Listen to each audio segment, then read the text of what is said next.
আজকের পর্ব শুরু হয় সূর্য আর দীপার মধ্যে দূরত্বের নতুন এক বাঁক দিয়ে। দীপা জানতে পারে সূর্যের অফিসে কেউ গোপনে তার স্বাক্ষর জাল করে একটা বড় দাতব্য ফান্ডের টাকা অনন্য পাঠিয়ে দিচ্ছে।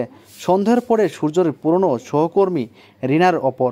কিন্তু কাহিনী ঘুরে যায় যখন নতুন প্রমাণ পায় রিনার পিছনে আসলে কে ছিল, অভিষেক সেন নাকি অন্য কেউ। দীপার সাবেক বন্ধু, যিনি এখন আদালতে এক কেসে সূর্যের বিপক্ষে সাক্ষী দিতে যাচ্ছে। এদিকে দীপা সোজা গিয়ে সূর্যকে বলে, সত্য জানলে বিশ্বাস হারায় না, লুকোনো সম্পর্ক মরে যায়। সূর্য চুপচাপ দাঁড়িয়ে থাকে, চোখে অদ্ভুত অনুশোচনা। সেই দৃশ্যে দেখা যায় আদালতের দরজায় দাঁড়িয়ে রিনা ফোনে কাউকে বলে সব প্রমাণ এবার ওদের দুজনকে শেষ করে দেবে। ক্যামেরা জুম করে দেখা যায় তার পেছনের ছায়ায় দাঁড়িয়ে রয়েছে অভিষেকের মুখে ঠান্ডা হাসি। অন্যদিকে সূর্য ও দীপার আলাদা আলাদা আইনজীবী সাহায্য নেয়, কিন্তু দীপার আইনজীবী একজন নতুন চরিত্রে অধ্যাপিকা অমর্ত্য সেন, যিনি এক সময়ের সূর্যের কলেজের শিক্ষক ছিলেন। তিনি দীপাকে বলে সত্যের লড়াই শুরু হয় সাহসে।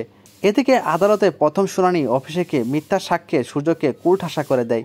দীপা নিজের হাতে একটি নতুন প্রমাণ উদ্ধার করে, যা সত্য উন্মোচনে ইঙ্গিত দেয়। তো বন্ধুরা, এই ছিল আজকের আপডেট।